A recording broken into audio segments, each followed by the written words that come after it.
Hi, this is Scott Thompson from expertvillage.com, and today I'm going to demonstrate a way to build an ocean in a bottle and demonstrate that some solutions just do not mix. This science activity is a fun one for kids because they get to mix up some different liquids to demonstrate how some solutions just don't like each other. They don't mix at all or hardly at all.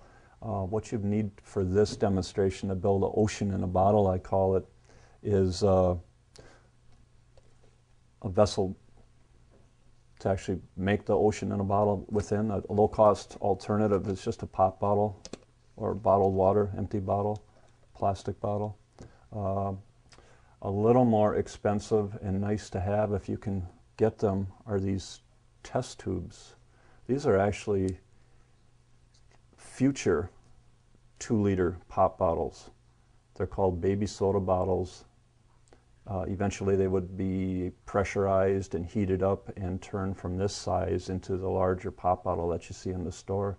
But in this form, they're real handy in classrooms because they're unbreakable and reusable, and you can buy decent sized quantities of them for not a lot of money.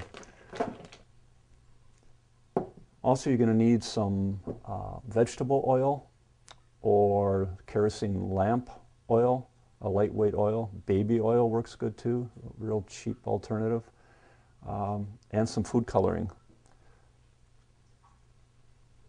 Very inexpensive to get at the store, but adding color to your ocean makes it extra fun. One other item that you're going to need for this activity is a supply of water.